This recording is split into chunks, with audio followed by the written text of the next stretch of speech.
Hello viewers, once again welcome back to our channel trade on ETF. मैं चंदन कुमार एक बार फिर से आप सभी का हार्दिक अभिनंदन करता हूं आपके अपने YouTube channel trade on ETF पे। फ्रेंड्स, चैनल पे पहली बार आए तो काइंडली चैनल को सब्सक्राइब कर दें और ऑल का बटन प्रेस कर दें, जिससे कि आने वाले समय में जो भी नए वीडियोज़ आए उसकी नोटिफिकेशन आपको यूट्यूब के माध्यम से ऑटोमेटिकली मिल जाए। तो फ्रेंड्स, आज की इस वीडियो में हम डिस्कशन करने वाले हैं निफ्टी के ऊपर। और निफ्टी में जो 6 कॉन्सेक्यूटिव डे से गिरावट हुई, और इस गिरावट को इन फ्यूचर हम कैसे जान जाएं कि गिरावट होने वाली है, इन सभी चीज़ों के बारे में डिस्कशन करेंगे। और किस तरह से हम अपनी प्रॉफिट्स को बुक करें, किस लेवल पे बुक करें, क्यों बुक करें, कितना बुक करें, इन सभी चीज़ों पर डिस्कशन करेंगे। तो बने रहिए वीडियो में दोस्तों। और आगे बढ़ने से पहले अभी तक आपने हमारा फ्री टेलीग्राम चैनल नहीं ज्वाइन किया है तो जरूर ज्वाइन कर लें। इस पे आपको मार्केट आवर्स में बहुत सारी अपडेट्स मिल जाती है, जिस पे आपको मार्केट पे व्यू बनाने में काफ़ी आसान हो जाता है। तो ये टोटली फ्री है दोस्तों। ईटीएफ में लर्निंग लेनी है आपको, मार्केट में कैसे रहते हैं, कैसे मार्केट में प्रॉफिटेबल होकर आगे बढ़ते हैं, इन सभी चीज़ों की जानकारी आपको इस चैनल पर दे दी जाती है। तो इसे जरूर ज्वाइन करें, इसका लिंक आपको वीडियो के डिस्क्रिप्शन बॉक्स में मिल जाएगा। एंड फ्रेंड्स, मार्केट में आए हैं, रेगुलर प्रॉफिट की चाहत है आपको, तो ईटीएफ स्विंग क्लब ज्वाइन करें, जहाँ पे मैं आपको ईटीएफ में कैसे स्विंग करते हैं, कैसे शॉर्ट स्विंग करते हैं, कैसे लॉन्ग टर्म में पोर्टफोलियो को बिल्ड करते हैं, इन सभी चीज़ों की जानकारी आपको इस टेलीग्राम चैनल पर दी जाती है, वो भी काफ़ी कम फीस में। आपको मंथली आपको बस इतना ही देना है, और आप हमारे साथ मिलकर एक प्रोफिटेबल ट्रेडर की तरह अपने फाइनेंशियल जर्नी को स्टार्ट कर सकते हो और हमारे साथ मिलकर चल सकते हो। तो रिसेंटली फ्रेंड्स, हमने सिल्वर के लिए एक स्पेशल टेलीग्राम चैनल का फॉर्मेशन किया है, जो कि सिल्वर टक्साल ग्रुप के नाम से आता है। और इसके मैं सिर्फ आपको सिल्वर के ऊपर लर्निंग देता हूँ। यहाँ पे 2 क्राइटेरिया काफ़ी इंपॉर्टेंट है। एक तो कि आपके पास जो फंड होनी चाहिए वो 5 लाख से 10 लाख के बीच होनी चाहिए, और साथ ही साथ इसमें आपके पास 5 डीमैट्स अकाउंट्स की एबिलिटी होनी चाहिए। तो 5 डीमैट्स अकाउंट्स अगर आपके पास नहीं है तो आप उसको ओपन कर सकते हो। लिंक हमारा वीडियो में आपको मिल जाएगा। या फिर आपको उसके प्रति कोई भी क्वेरी है तो आप हमसे व्हाट्सएप नंबर पे क्वेरी कर सकते हैं, और सारा इसकी प्रोसेस आपको बयानी की यहाँ पे मिल जाती है। तो सिल्वर पे आप कैसे रेगुलर प्रॉफिट बुक करोगे, इस सभी चीज़ों की लर्निंग मैं अपने रियल पोजीशन को शेयर करके देता हूँ। इसे ज्वाइन करने का हो तो आप इसे ज्वाइन कर सकते हो। तो फ्रेंड्स, सबसे पहले आते हैं निफ्टी के चार्ट पे। और निफ्टी आपको अभी 6 लगातार दिनों से इसमें गिरावट जारी है। 19 तारीख, उसके बाद अगर आप डेट देखो तो 22 तारीख, 23 तारीख, 24 तारीख, 25 तारीख और 26 तारीख, ये 6 दिन लगातार आपको निफ्टी ने एक नीचे की तरफ का मूवमेंट दिखाया है। और इस मूवमेंट ने काफ़ी कुछ ये दिखाया है कि किस तरह से मार्केट में सेलिंग प्रेशर होता है। और यहाँ गिरने के बहुत सारे रीजन है दोस्तों। सबसे पहला रीजन तो आ रहा है अमेरिका के टैरिफ का। यहाँ पे कल जो गिरावट हुई है वो 100% टैरिफ आया है हमारे फार्मा प्रोडक्ट्स से। जितने भी ब्रांडेड दवाएं हैं इंडिया की, और जितने भी आपके पेटेंट वाली दवाएं हैं, इन सभी पे यूएस के द्वारा 100% का टैरिफ लगाया गया। और उसके पहले H1B जो वीज़ा के ऊपर जो टैक्स टैरिफ लगाया गया, वहाँ पे $1 लाख का, उससे भी काफ़ी यहाँ पे इम्पैक्ट आया आईटी सेक्टर के ऊपर, साथ ही साथ फार्मा सेक्टर के ऊपर। और ये दबाव मार्केट पे काफ़ी ज़्यादा प्रेशराइज़ हुआ, जिस कारण से निफ्टी में एक भारी करेक्शन देखने को मिल रहा है। तो बात यहाँ पे आती है कि अब मंडे को क्या? तो अभी तक दोस्तों जिस तरह से एफआईडीआई प्रो की पोजीशन है, मंडे को भी आपको एक गिरावट देखने को मिल सकती है, जो निफ्टी को अगेन 24,600, और एक बार ये फिर अपने पिछले लोअर लेवल को एक बार टच करना चाहेगा। तो वो लेवल आ रहा है दोस्तों, एक साइकोलॉजिकल लेवल 24,500 का।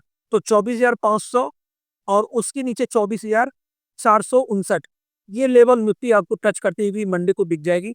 और एक बार हो ना हो निफ्टी यहाँ के अपने आप को टेस्ट जरूर करना चाहेगी। उसके बाद की कहानी, यहाँ अगर ट्रेड करने इसकी नीचे ट्रेड करना स्टार्ट करता है 24,459 के बाद, तो यहाँ से एक नीचे का ओपन खुलेगा। लेकिन यहाँ से मैक्सिमम चांसेस है आपको एक बाउंस बैक देखने को मिल जाए। तो इसी प्लानिंग से हम आगे बढ़ेंगे। तो यहाँ बात आती है कि अब हमारी नेक्स्ट बाइंग कहाँ? तो दोस्तों, अब हमारी नेक्स्ट बाइंग जो होगी वो 24,200, 24,200 से ऊपर अभी हम कुछ नहीं करेंगे। उसके बाद हमारा बेट 24,000 का होगा।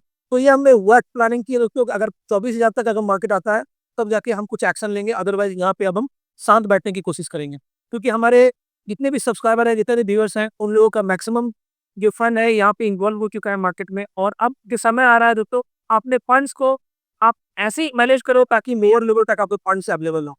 तो चलिए आप इसको थोड़ा डीप एनालिसिस की तरफ चलते हैं। तो अभी तक दोस्तों आपने वीडियो को लाइक नहीं किया है तो लाइक करें, और एक प्यारा सा कमेंट करें कि आपको क्या लगता है निफ्टी में कितना करेक्शन होना चाहिए। तो फ्रेंड्स, निफ्टी के एनालिसिस के बाद बात आती है कि प्रॉफिट बुकिंग। तो प्रॉफिट बुकिंग में दोस्तों जब बात करें डीआईज, एफआईज, प्रो और क्लाइंट की, तो यहाँ पे सबसे अहम रोल जो होता है वो प्रो से हमें इशारा मिलता है कि प्रो किस हिसाब से चलते हैं, क्योंकि प्रो लगातार स्विंग करते रहते हैं। वो क्या करते हैं, लोअर लो में खरीदते हैं और हायर हाई में बेचते हैं, और जब मार्केट करेक्ट होना स्टार्ट होता है उसके पहले ये प्रॉफिट बुक करके काफ़ी हल्के हो जाते हैं, और जैसे जैसे मार्केट भी करेक्ट होता है ये अपनी बाइंग को कंटिन्यू करते हैं। लेकिन बात करें डीआईएस की, तो डीआईएस हमेशा से मार्केट की गिरावट को थामने का काम करते हैं, क्योंकि इंडिया में अभी जो हमारे डीआईएस है वो काफ़ी मजबूत हो चुके हैं, उन्हें काफ़ी फंड फ्लो मिल रहा है। तो मार्केट में जब भी करेक्शन आता है तो डीआईएस क्या करते हैं, करेक्शन को रोकने का काम करते हैं। ऐसे यहाँ पे हमें डीआईएस से भी थोड़ा-मोड़ा अंदाज़ा मिलता है कि यहाँ मार्केट में होने वाला क्या है। और जिस तरह से एफआईज़ एफआईज़ क्या कर रहे हैं कि इंडेक्स में एक हिसाब से काम कर रहे हैं। पूरे साल इन्होंने एक हिसाब से काम किया है, और आई थिंक 40% से ऊपर ये गए ही नहीं। तो ये, और अभी जो पोज़ीशन चल रहा है दोस्तों, वो 7%, 8%, 15%, 14%, मतलब बिलो 20 ही वो घूम रहे हैं। तो यहाँ पे उनकी पोज़ीशन से अंदाज़ा लगाना काफ़ी मुश्किल हो गया है। और वो क्या कर रहे हैं, कैश में बड़ी बिकवाली करके मार्केट को सडनली डाउन कर दे रहे हैं। तो ये चीज़ें काफ़ी इंपॉर्टेंट हो गई है, और इसको समझने के लिए दोस्तों हम प्रो को डाटा को हम खासकर एनालाइज़ कर रहे हैं कि प्रो के डाटा से हम कैसे इसको पता करें कि प्रो के हिसाब से अगर चले तो हम मार्केट में रेगुलर स्विंग कर सकते हैं। तो इसी के फाइंडिंग में हम आगे बढ़ते हुए आते हैं चार्ट पे, और सबसे पहले मैं आपको पॉइंट आउट करता हूँ इस पोज़ीशन को। ये टॉप देखो आप, ये वाला टॉप है आपका 25 मार्च का। ये टॉप है आपका, ये 25 मार्च का दिन है, और ये 7 अप्रैल का दिन है। इन दोनों में एक प्रो की पोज़ीशन और डीआईएस की पोज़ीशन क्या थी, उस पे आप ध्यान देना। तो कहीं न कहीं दोस्तों हमें इन चीज़ों को समझने का प्रयास करना होगा कि जो डीआईएस और प्रो हैं, वो काफ़ी एक्टिव होते हैं और उन्हें हमसे ज़्यादा एक्सपीरियंस है मार्केट में। तो मार्केट में क्या होने वाला होता है, इन्हें पहले से ही अंदाज़ा होता है। अब बात करें कि इस डेट को, तो जब 25 मार्च का दिन था, उस समय डीआईएस की पोज़ीशन 71.02 थी और प्रो की पोज़ीशन 45.76 था। और 25 मार्च के बाद यहाँ पे डीआईएस ने क्या किया, डीआईएस ने हल्की बाइंग की, क्योंकि इन्हें तो मार्केट को गिरने से रोकना है, तो ये प्लस करते जाते हैं पोज़ीशन। लेकिन यहाँ प्रो को देखो, प्रो ने ठीक 26 तारीख को क्या किया, इन्हें इन्फॉर्मेशन मिली और इन्होंने खटाक से अपना पोज़ीशन -5.88 कर लिया। तो 26 तारीख को उन्होंने 5% का माइनस किया, एप्रोक्स 6% बोल लो। उसके बाद 27 तारीख को इन्होंने फिर अपना पोज़ीशन 10% माइनस किया। उसके बाद 28 तारीख को इन्होंने, अब 28 तारीख की जब बात आती है तो 28 तारीख से इन्होंने अपना पोज़ीशन फिर से प्लस करना स्टार्ट किया, और यहाँ पे इन्होंने कितने की बाइंग की, मात्र 0.71 की बाइंग की 28 तारीख को। उसके बाद बात करें 1 अप्रैल को, तो 1 अप्रैल को उन्होंने अपने पोज़ीशन को फिर से घटाया 3.57, और धीरे-धीरे ये काफ़ी हल्के हो गए। अब यहाँ पे इनका पोज़ीशन कितना हो गया 1 तारीख को, 26.79, मात्र 26.79 हो गया। फिर 2 तारीख को उन्होंने फिर से माइनस किया 1% का, 1.11% का, और 25.68 हो गया इनका पोज़ीशन 2 तारीख को। और फिर 3 तारीख की बात करें, तो यहाँ 3 तारीख से इन्होंने थोड़ी बाइंग की, और फिर कल 4 तारीख को उन्होंने फिर बाइंग की, और 7 तारीख को उन्होंने 18% खरीदा। इस पोज़ीशन पे प्रो ने 18% की खरीदारी कर डाली।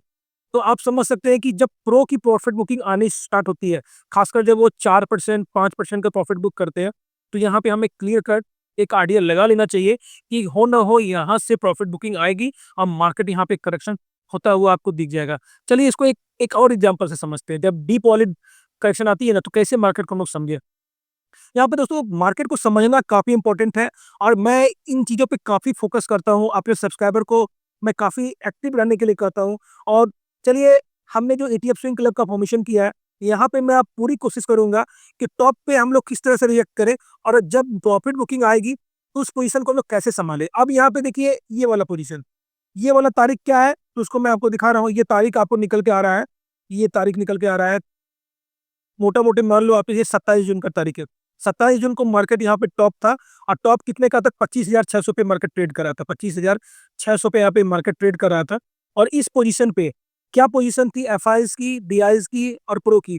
तो यहाँ पे फिर मैं अगेन कह रहा हूँ कि एफआईज़ पूरे साल काफ़ी हल्के चल रहे हैं, और यहाँ पे उनसे अंदेशा लगाना काफ़ी मुश्किल हो रहा है। तो हम किन्हें देखेंगे, डीआईज़ और प्रो को खासकर देखेंगे। अब देखिए यहाँ पे दोस्तों ट्विस्ट कैसा आता है। 12-13 जून का तारीख है 2025 का, 12 जून, 13 जून। अब 13 जून को प्रो ने क्या किया, यहाँ पे प्रो ने 13 जून को 5% का प्रॉफिट बुक किया।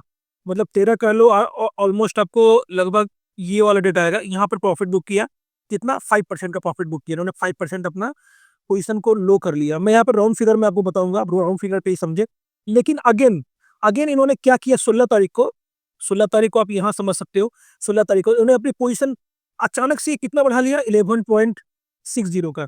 तो यहाँ पे अप्रोक्स 12% का इन्होंने पोजीशन बढ़ा लिया। फिर 17 तारीख को उन्होंने क्या किया, 17 तारीख को फिर से ये अपना पोजीशन 5% माइनस कर लेते हैं। और यहाँ पे फिर बात करें 18 तारीख को, तो 18 तारीख को उन्होंने फिर से प्लस किया और इस टॉप तक आते आते अब ये तारीख आपकी हो जा रही है 27 जून। 27 जून तक इनका पोजीशन जो हो गया प्रो का, वो हो गया 41.37। अब इस पोजीशन से देखिए प्रो ने क्या किया, यहाँ की बात मैं कर रहा हूँ। इस पोजीशन पे प्रो की पोजीशन थी 41.37 और यहाँ पे डीआईएस की क्या पोजीशन थी, तो डीआईएस यहाँ पे थे 27 जून का तारीख है, 27 जून को डीआईएस थे 38.44 की पोजीशन थी डीआईएस की। अब यहाँ से देखिए 27 जून के बाद जैसे 30 जून आता है तो प्रो ने यहाँ पे अगेन यहाँ पे इसी लेवल पे 30 जून के आसपास इन्होंने यहाँ पे फिर प्लस किया और प्लस करके अपनी पोजीशन को इन्होंने 50 कर ली, 41 को 50 कर ली। और डीआईएस ने भी यहाँ पे क्या किया, इन्होंने भी अपना पोजीशन अप्रोक्स 63 के आसपास ये ले आए अपना पोजीशन। डीआईएस ने भी काफी तेजी से अपना पोजीशन बढ़ाया और अपना पोजीशन जो है, तो 27 जून को दोस्तों डीआईएस जो थे यहाँ पे 61.28 पोजीशन पे थे और जैसे जैसे ये करेक्शन होता गया धीरे धीरे प्रो ने अपना पोजीशन बढ़ाया और बढ़ा के अपना पोजीशन काफी हद तक बढ़ा लिया इन्होंने। और 7 अगस्त तक इन्होंने अपना जो पोजीशन है इस पॉइंट पे जहाँ पे ये करेक्शन हो रखा है दोस्तों, यहाँ पे प्रो ने अपनी पोजीशन जो बढ़ाकर कर ली वो कर ली 60.76। तो इतना पोजीशन इन्होंने बढ़ा लिया और डीआईएस भी यहाँ पे काफी वेटेड हो गए 70.26। डीआईएस भी यहाँ पे काफी वेट में आ गए। अब फिर धीरे धीरे जैसे मार्केट ऊपर जाता है ये अपनी प्रॉफिट बुकिंग अगेन स्टार्ट करते हैं और इसी क्रम में ये बढ़ते रहते हैं।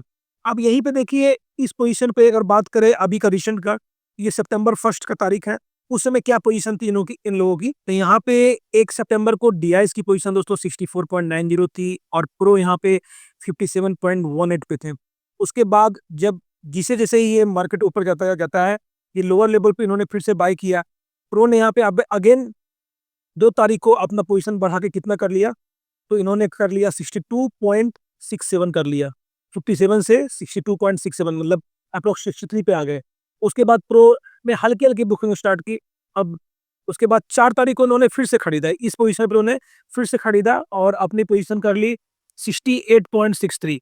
अब ये मैक्स पे आ गए। अब यहाँ से इन्होंने क्या किया, प्रॉफिट बुकिंग स्टार्ट की और 5 तारीख को, मतलब इस तारीख से उन्होंने प्रॉफिट बुकिंग स्टार्ट की, 5 तारीख को उन्होंने क्या किया, -1.39 किया, -1.39। उसके बाद 8 तारीख को इन्होंने क्या किया, फिर अगर इन्होंने कितना प्रॉफिट किया, -1.38 बुक किया। उसके बाद 9 तारीख को उन्होंने फिर 0.5% का प्रॉफिट बुक किया। इस तरह से कंटिन्यूअस ये धीरे धीरे प्रॉफिट बुक करते हुए आए और 10 तारीख को उन्होंने फिर से 0.33 बुक 0.26 बुक किया, प्लस किया सॉरी। उसके बाद फिर 11 तारीख को आए तो उन्होंने 1% का माइनस किया, 12 तारीख को उन्होंने 5.18 का माइनस किया।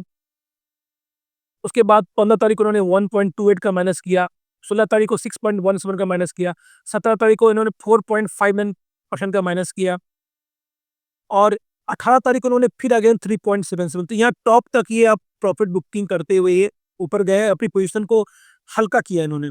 अब जाके देखिए अभी जो पोजीशन है, अभी भी प्रो की पोजीशन यहाँ पे मात्र जो है वो आपको 44 की पोजीशन है।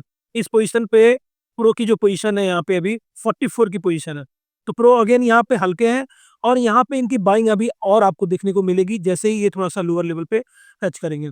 तो डीआईएस यहाँ पे अभी 70.42 है और इन्होंने भी कल प्लस किया है 1.28। तो ये धीरे धीरे बाय करके अपनी पोजीशन को बड़ा कर रहे हैं और मार्केट को गिरने से ही बचा रहे हैं।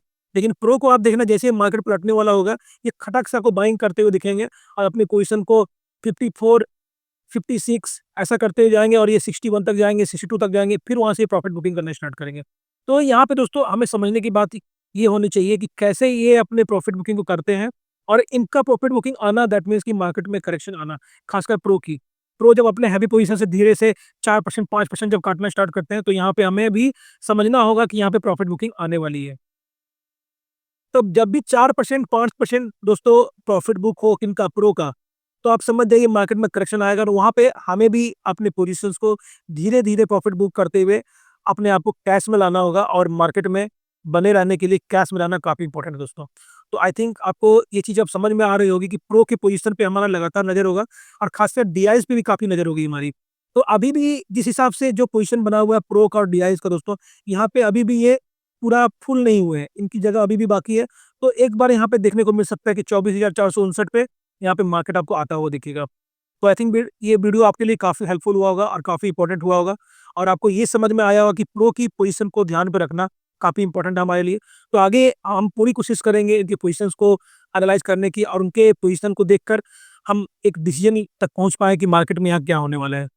तो दोस्तों, ये वीडियो मैं अब यहीं समाप्त करता हूँ। मिलता हूँ नेक्स्ट वीडियो में, तब तक के लिए जय हिंद, जय भारत, वंदे मातरम।